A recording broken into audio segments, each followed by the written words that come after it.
Rebecca, so it's going to be a tongue-changing experience. Yes, I have a very unique decision to make because, as you guys know, I have a tongue tattoo. So a cosmetic opportunity has been placed before me that I don't think many people in their 30s or maybe ever would ever experience or have put before them. So you guys know I battled tongue cancer. Part of the treatment for that was that I got about 1/4 of my tongue resected. I had a surgery that was 10 hours long by 2 different surgeons where they took tissue from my wrist and they reconstructed my tongue with a graft. So now I am rocking a tongue tattoo that came from my wrist, a tattoo that I got when I was 18 that cost $25. It was the word l'amour in French, which I can't even pronounce, especially now, in the Coca-Cola font. I think I shared this before with you also that my friend Jason, who passed away of cancer, had a skin graft also done in his mouth because he ended up having throat and tongue cancer. And I believe they took it from his leg, right? And they put it on his tongue. And he went to his doctor because he's like, there's weird feeling like on the left side of my tongue here, like I can't quite put my finger on it. And the doctor said, yeah, the hair was growing on his tongue from his leg because the cells are still part of your... Yeah. So it thinks like your body doesn't know it's a leg or a tongue. It just knows that it keeps... So he had a hairy tongue. Yeah, that happened to me too. I had a hairy tongue. I no longer have a hairy tongue because radiation got rid of all that. Okay. The lasers. It's like laser hair removal for your tongue. It was literally laser hair removal. So no longer any hair, thank God. But I still do have the blue ink that is super visible when I talk and when I laugh. So I do want to say this as a guy that's on the side of your face where the tongue is, right? Yeah. That when you say that it's very visible, I don't really see it all that much. Oh, you sound like my therapist. Do you guys? I mean, yes, but it's not bothersome. Yeah, it's not like overwhelming, but you can see it. Yeah. Oh, I was going to say it's pretty glare. No, I'm kidding. I think it's not as noticeable as I personally think it is.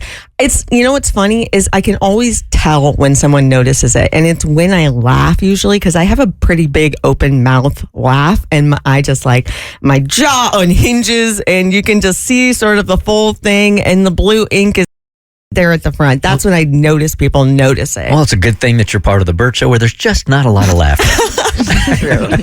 So I had forgotten that this was even an option. And then at the Atlanta United game where Bert did the Golden Spike, Jackson and I were able to go up on the platform, which is the coolest thing ever. Isn't it? And the most interesting thing happened. My surgeon saw me and DM'd me. No way. Yeah, it was so cool. Shout out Dr. Bador. He's literally an angel on earth. And hearing from him and his kind message made me remember that a year ago, someone on my care team let me know that not only do they do these life-saving surgeries, he also works in aesthetics for survivors. So I had the option to laser off this tongue tattoo if I felt that it was bothersome to me. Was your first question, because mine would be, on a scale of 1 to 10, how painful is this going to be? Yeah. No, because I wouldn't feel it at all. Because the flap doesn't feel anything. Okay. Yeah, it would. I literally would feel zero pain because there's no sensation on that part of the tissue. Gotcha. Did they put you under for this? I don't think they would. I think it would just be like totally like. You're so weird. That's the only thing he would need to know to make this decision. That's the decision maker for me. Yeah. If I get the anesthesia, do what you got to do. Like he wants to go in with me for my colonoscopy just so he can get put under too. That's a real support system. Yes, it's something. So at that point, my answer was no, I'm not doing that. This is like my one trophy from this horrible nightmarish time in my life that I think is unique and special and shows that I persevered.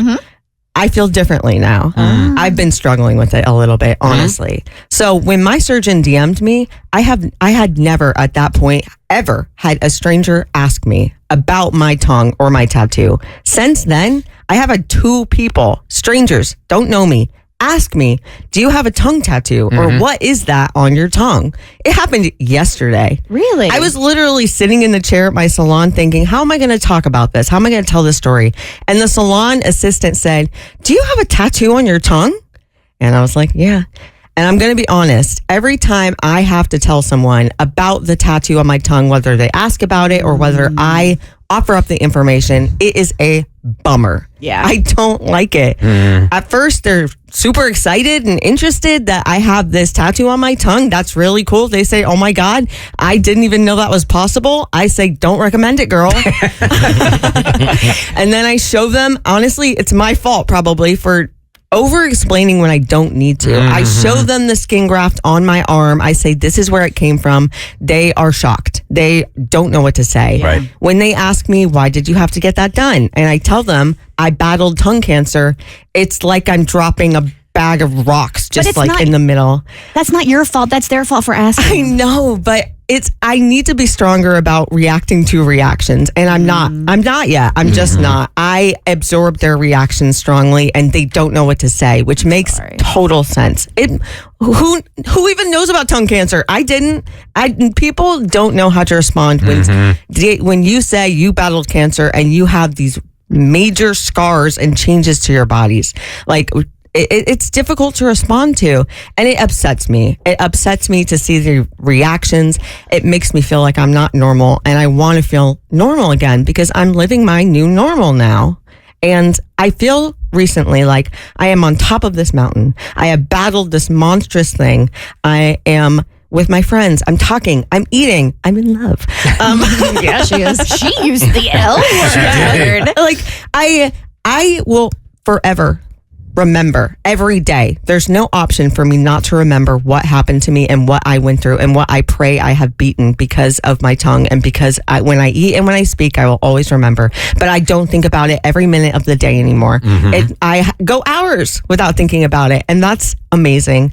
And I want to live my life without having this be my association. So when someone asks me about it and when someone sees it, at this point, it's bringing me right back there to that place. Well, let's laser the sucker off, man. You think so? Yes. Go for it. Absolutely. I can YouTube it. We could have this thing done by 9:30. No, seriously, like listening to you, like, of course, you're never going to forget what you went through. And Yeah. you don't need a tattoo to remind you of that. Yeah. And if you're in a place now where, and this is going to be like, it's forever going to be part of your story, but it doesn't have to be like all of your story. Yeah. So I feel like listening to you right now as a friend, I'd be like, your doctor DM'd, like the fact that all these things aligned, it's almost like the universe saying, yeah, girl, you're good. Go ahead and tattoo that thing off. I think it's a pretty simple answer, really. Like, will it make you happy?